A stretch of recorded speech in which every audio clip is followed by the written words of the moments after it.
But what do I see reflected in my heart? You ever wonder all of those different things you deal with? It's like, who is that rotten person? Who is that angry man? Who is that lustful teenager? Why, that's you. That's nobody but you. Who is that person that can't be trusted? Who's that person that has all those bad things? That's you. That's me. It's your own self, it says. You know, but our society and our teachers would like to blame it on our parents. Like to blame it on our culture. Like to blame it on people that did things to us. But the fact is, it's you. How does it say? It's me, Lord, not my brother, not my sister. It's me that's standing in the need of prayer. And you know, as I was putting these lessons together, I'm thinking, you know, I'm probably not the best person to teach on holiness perfection, but I'm probably the best person to teach on being human. Because I am human. But my heart, do I like it all the time? I am so glad you cannot see it. My feelings, my dreams, my longings, my intentions, my ethics. These are the issues of the heart. And these are the things that you know. I'm going deeper. And when he had called all the people unto him, he said unto them, hearken unto me, every one of you, and understand. There's nothing from without a man that entering into him can defile him. Wow, isn't that an unusual thing coming from Jesus? He said, do you realize that there's nothing you can eat that will defile you? There's nothing you can drink that will defile you. There's nothing that can go into you that is going to make you dirty. But it's what comes out of you. Those are the things that defile a man. And where does it come from? It comes out of the heart.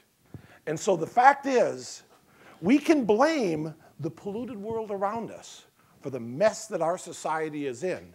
But the fact is, it's all of our hearts that's the problem. It's our greed. It's our hatred. It's our inability to forgive one another. It's our lust. It's our desires for things that we probably shouldn't have. And these are the things that defile a person. And a person who finds himself consumed with putting things in and then trying to blame, person gets drunk. And he said, forgive me, I made a fool out of myself last night. I was drunk. No, you're a fool. It just let the cat out of the bag, that's all. It's like, oh, you don't listen to me, it's just the beer talking. That's not the beer talking. The beer makes you burp, but it's your heart that's making you talk. And it's loose your lips. You know what I'm talking about here? And so it's not the alcohol that defiles a man. I'm not saying it's okay to drink. It's not the drugs that defiles a man. I'm not saying it's okay to take drugs. But the fact is, it's what's inside of you that comes out. That's the sin. That's what's wrong. And so the heart is what we're talking about. Everything is pure to those who are themselves pure. But nothing is pure to those who are defiled. Think about that. If you're defiled, and we're talking about your heart, if your heart is not pure, nothing's pure. You're going to find something bad in everything. You're going to look at the bad in everybody. You're going to find fault in the best preaching. You don't even like me. You're going to find fault with this. You'll find fault with the Word of God. You will find fault with God. You won't like the way God's dealing with you. You'll find fault with everything because your heart is not pure. But if your heart is pure, you're going to love your enemies. Somebody that despitefully uses you, you're going to turn the other cheek. Somebody that compels you to walk a mile, you're going to say, I'm enjoying this conversation. Let's go another mile. Let's see if we can't keep this up a little bit. I know the backpack's heavy. But if you're defiled, you're going to find some way to get out of it. And so, unto those that are pure, for Their minds and their very conscience have been defiled. The mind, the conscience. We're talking about thoughts, imaginations, desires, motives, and as it says here, the very conscience. These are the things that make a man and a woman unholy. This is where holiness dwells. And if you're not holy in here, what comes out of you is not going to be much better.